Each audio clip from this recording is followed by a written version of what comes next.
Hi, welcome to the bathtub. It is I, the old masturbator, Scott Bradfield. And if I'm talking kind of quick, it's because I'm trying to do a bunch of these really fast because I've got clearing all the shelves off my books. Our last episode was about death in the bathtub. That's where we got to. 501. This is 502 episodes. We're talking about death in the bathtub. What do we do with all these books? We're getting ready to die. We're not going to be here forever. I don't know where we're going to put them.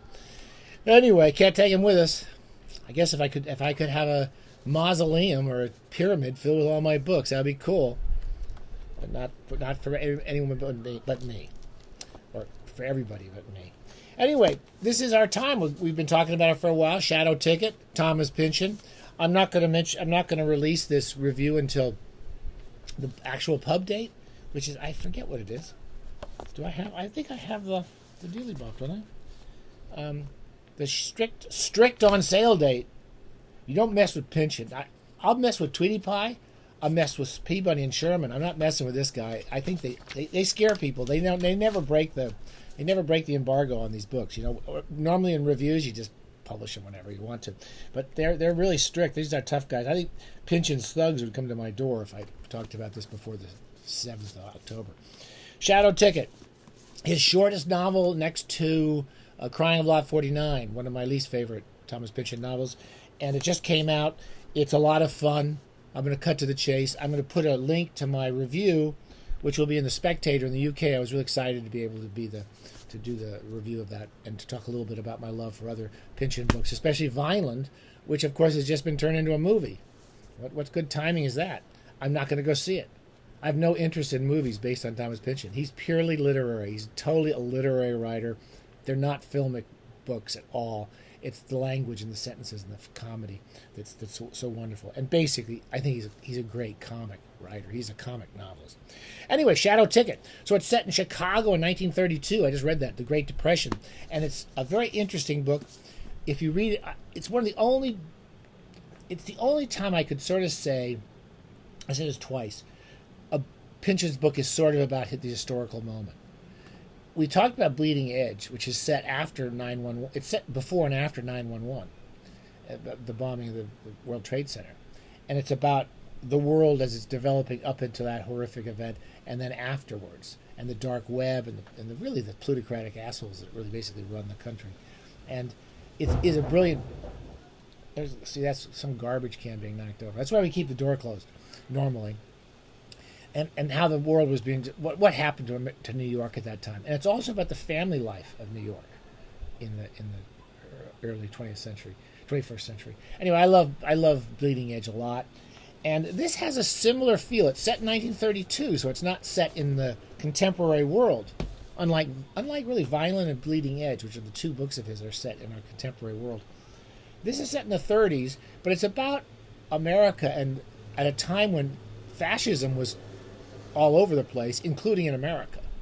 And one of the stories that's obviously going on in this book is the characters are all seeing this fascist world coming to fruition in Europe, in Eastern Europe, and it's coming to life in America. And the end of the book, which is still set in the 30s, the central character is thinking, should I go back? It's a very interesting novel for Pynchon to write in the past 10 years, if you think about it, which is at a time when many people were leaving America in the 30s because they were afraid of fascists running the country. People like Sinclair Lewis are writing books about it. And basically Pynchon is saying, well, I like the characters thinking, I want to go back to America, but do I go back? I think it is a perfectly sensible argument to be making by Pynchon, which is, do we make that decision now? And what would we do if we were in the 30s? Anyway, that's the serious part of it. I'm not going to talk much more about that because it's just a really fun book. It's a detective novel again. It's real kind of these detective novels of Pynchon's are a lot of fun. There's 3 or 4 of them now. I'm going to read a couple of passages and then shut up. It's really the best thing to do with Pynchon. I'll read you the opening just to how much stuff. It's all very beautiful narrative writing, but there's so much material coming out. And of course it's set in Chicago, which is a place that Pynchon has obviously learned to live in the 30s. And I want to give you a little flavor. When trouble comes to town, it usually takes the North Shore line.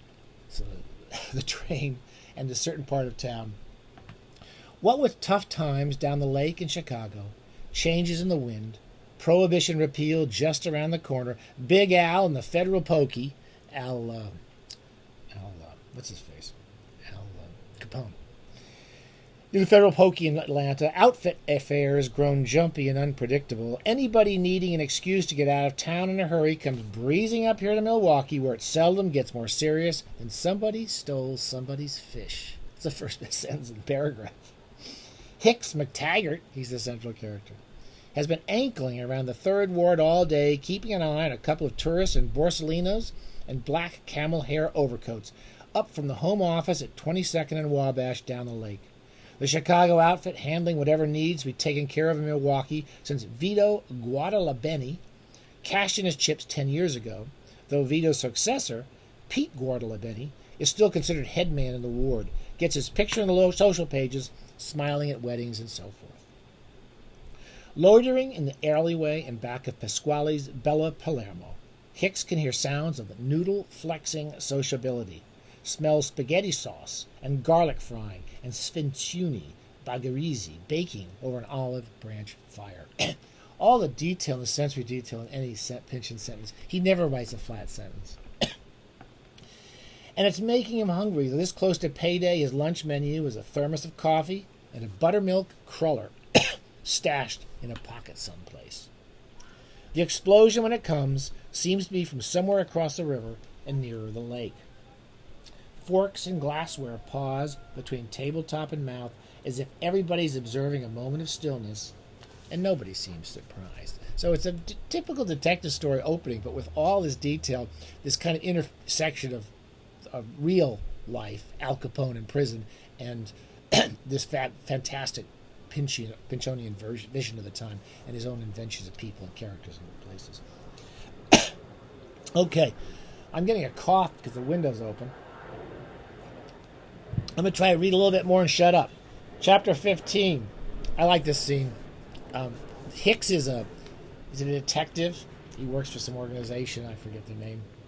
And at one point, he starts off as a kid. He's working his way through high school being a strikebreaker, working for the detectives, which one of the Pinkertons made their living breaking strikes and beating up these people out in the unions. And it's about how it starts off him going out and strike breaking, so he works his way through high school, and then one day he almost kills somebody, and the weapon he's about to hit the guy with disappears. Then one of the things that Pynchon invents in this is that objects disappear and come back to reality and disappear and come back. They have their own sort of trajectory in life, and this saves Hicks from being a murderer, which is a great little touch. And that character shows up again. All the characters in Pynchon show up again. I want to read this little passage because it's kind of funny, and it's just so it starts off in Chicago, and then eventually Hicks goes off to Europe and gets involved in all these like 30s pre-World War II spy organizations and the MI5, meets a couple of characters in MI5 and FBI, and they're all trying to figure out what to do with this rousing new network that's coming along between communism and fascism.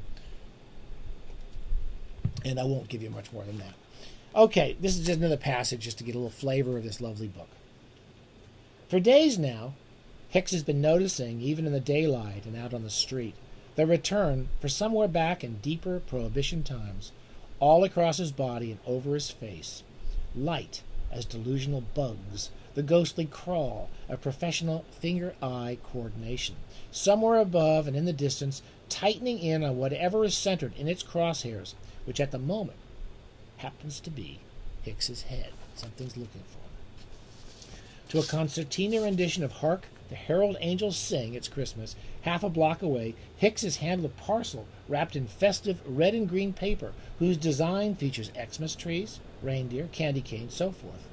Ribbon tied in a big bow. Something to do with Christmas. This is for you. Not me.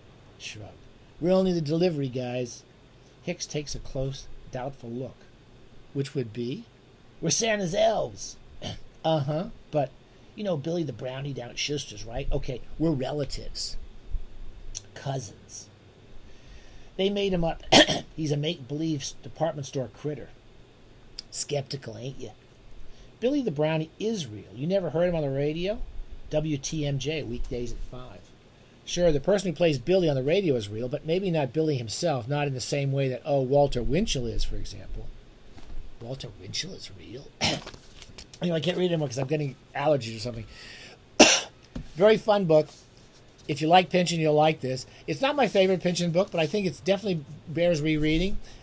It's certainly up there in my top half of the novels I do really enjoy from Pynchon. And he's still got it in him. There's not a flat sentence in, there's not a flat idea in the whole book, and it's a lot of. And I think it's actually Pynchon saying it is Pynchon telling us about the historical moment we're in. There's definitely some of that in it, and it's worth reading for that, if not just for the beauty of it. Okay, stay safe. Lovely book. Thanks again, Thomas Pynchon. Drop by and say hi anytime you want on our page here, because we have nothing interesting to say. 502 episodes.